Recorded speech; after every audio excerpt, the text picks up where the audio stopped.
السلام علیکم دوستو، نیوز اپڈیٹ۔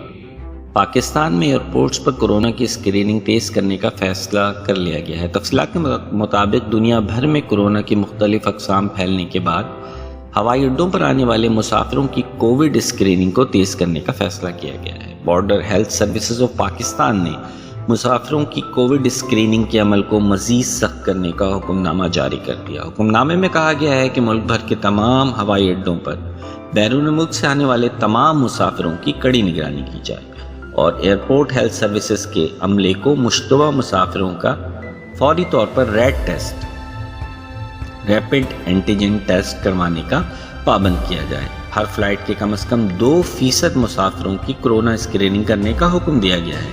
اگر کسی مسافر کی جانب سے مزاحمت کی جاتی ہے تو سول ایویشن کے ویجیلنس ڈپارٹمنٹ اور ایئرپورٹ سیکیورٹی کے عملے کے ارکان ہیلتھ آفیسرز کی مدد کریں گے اور یہ حکم نامہ فوری طور پر نافذ العمل ہو گیا ہے۔ یاد رہے کہ اس بات کا خدشہ تھا کہ کووڈ ٹیسٹنگ کٹس کی کمی کی بنیاد پر پاکستان میں کورونا وائرس کی نئی قسم کے پھیلنے کا خطرہ بڑھ رہا ہے۔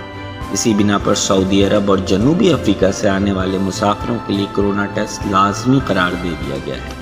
تفصیلات کے مطابق ایئرپورٹس پر کووڈ ٹیسٹنگ کٹس کی کمی کی وجہ سے تیز رفتار اینٹیجن کووڈ ٹیسٹ تاخیر کا شکار ہو رہے ہیں۔ ذرائع کا کہنا تھا کہ وزارت صحت کراچی ایئرپورٹ پر تعینات عملے کو کووڈ ٹیسٹنگ کٹس فراہم نہیں کر رہی، جبکہ نیشنل انسٹیٹیوٹ آف ہیلتھ اسلام آباد اور national command and operation centre NCOC کے مطابق پاکستان کورونا وائرس کی مختلف اقسام کی متوقع نئی لہر سے نمٹنے کے لیے پوری طرح تیار ہے۔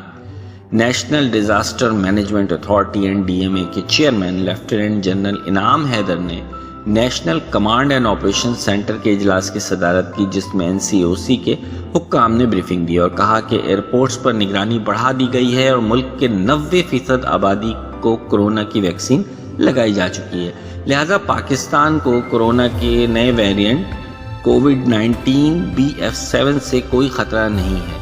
مزید یہ کہ جن افراد کو کووڈ کی نئی قسم لاحق ہوئی ہے انہیں اوپری نظام تنفس میں درد کا سامنا کرنا پڑ سکتا ہے، تاہم اس پر قابو پانا مشکل نہیں ہوگا۔ اتھارٹیز نے متعلقہ حکام کو ہدایت جاری کی کہ کورونا کے مریضوں کے علاج کے لیے اسپتالوں میں سہولیات کو مزید بہتر بنائیں اور وینٹیلیٹرز، آکسیجنز کی فراہمی اور اینٹی وائرل ادویات کی دستیابی کو یقینی بنائیں۔